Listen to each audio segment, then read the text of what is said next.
So President Obama has said that his administration has their hands tied dealing with this border crisis because of a law from the Bush era, one ironically aimed at curbing child trafficking. That's the Trafficking Victims Protection Act of 2008. It gave sweeping new protections to kids entering the United States alone from countries other than Mexico or Canada. And it delayed their deportations while they received a fair hearing. That now is a problem. It's a political problem, and it's an actual problem as we try to expedite getting these individuals to somewhere sustainable, not housing them in warehouses. It was designed, of course, to respond to a disturbing flood of human trafficking into the United States, and that's why at the time it passed with broad bipartisan support. And today, that flood continues, not just at the border. It's happening right here in our midst. And it's not just children from Central America. Today, in our call to action, an unexpected advocate wades into this bigger picture of the fight against trafficking. That's actor Lucy Liu. She's also been a UNICEF ambassador for the past decade. And now in her directorial debut, she's shining a spotlight on the horrors of trafficking. We recently sat down with her to talk about Meena. It's a new film based on a compelling true story.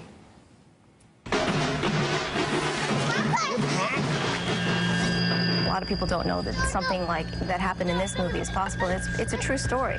And I wish that it was something that didn't happen, but it is something that happens every single day. I think that having people understand that there are women and children being, taken hostage and auctioned off, this behavior is not, we're not going to stand for that.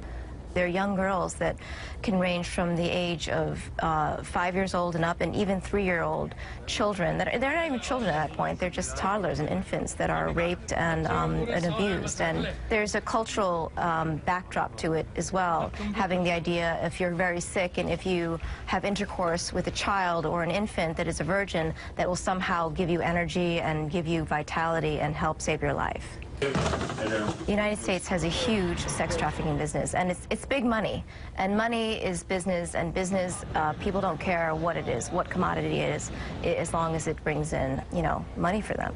You look at the United States, there's an awareness that it happens outside of the United States. Everything happens outside of the United States, but really in the United States it's very prevalent, and it happens at truck stops, it happens everywhere. So I think once people sort of open their eyes to it, they're going to start really recognizing what's happening in their own backyard. I really think that social media is a springboard for a lot of people to draw attention to very important issues that a lot of people in different countries can't access. But now they can access it just by seeing a sentence or looking at a video or having a photograph of proof. A lot of women who do get rescued or who do escape end up going back because they don't know any other way, and so their mind is set in that direction. And in that sort of victimized state. So it's very difficult, and we have to find the resources to really be able to nurture these women back to a place of normalcy. And they're children, too, and it's hard because children are so susceptible. I think that when you see something visually in a movie, it becomes that much more impactful. And you see a young girl being raped, it doesn't seem like that's a possibility. And when you see it, it forces you to take action. And even if you don't actually physically do something, your mind is going to be changed. Once you watch something, you are a part of it. You are therefore taking action just by watching something and being witness to it, and then spreading the word.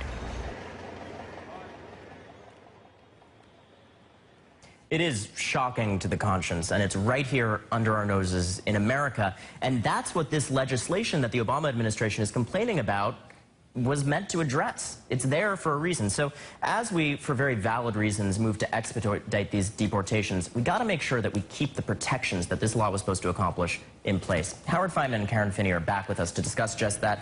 Howard, is this law that the Obama administration is citing for kind of tying their hands, requiring more time for fair hearings for young people that come into the country in the interest of protecting them against this kind of trafficking and exploitation, is that the issue here? Is that the problem? Well, it provides the administration with a reason, a compelling moral reason, perhaps the perhaps the most compelling moral reason you could think of in human affairs, practically, to ask for the money to properly administer the results of this law. Now, there are many reasons why these kids are coming north. The poverty, escaping the drug cartels, family breakups, governments that don't work, economic disparities, you name it. But this is certainly one of them, and this is the one that the administration has to use by law to judge whether these kids can be sent back to the countries they came from. And it takes money and time and staff to do this properly. Republicans are going to say that it's the president's fault because the DREAM Act provisions that he put into place gave the wrong message. I don't think that's the major factor. I don't think that's the major factor. Karen, as this flood of young immigrants increases calls to erode these kinds of protections that take time and make it harder to deport swiftly, how do you maintain the protections that are so necessary to address this epidemic of sex trafficking? Well, I think we have to start with the premise that the law is not the problem, right? And the law is, underneath that law are the right ideas, right? The right morals, the right values. But the administration, Karen, is saying the law is part of the problem.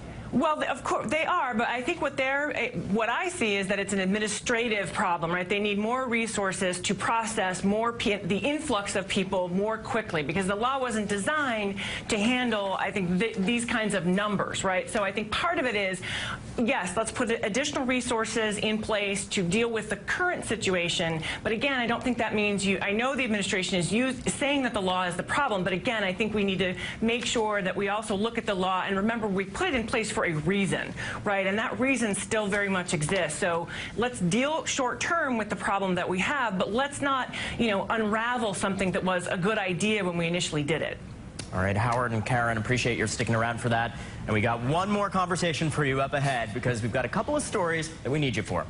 But first, this week's call to action is this very debate. How we balance the need to deport swiftly, the need to act swiftly against this epidemic of trafficking right now. We are asking you to help urge the Senate to pass a bipartisan bill, the Justice for Victims of Trafficking Act. It aims to rescue domestic victims, track down their exploiters, and provide some additional tools for prosecutors to work on this case, so that hopefully, even as we move to deport, we also keep in place those protections we've been talking about. Sign our petition. Just head to our website, ronandaily.msnbc.com. Do your part to make sure that no more children fall through the cracks on this issue.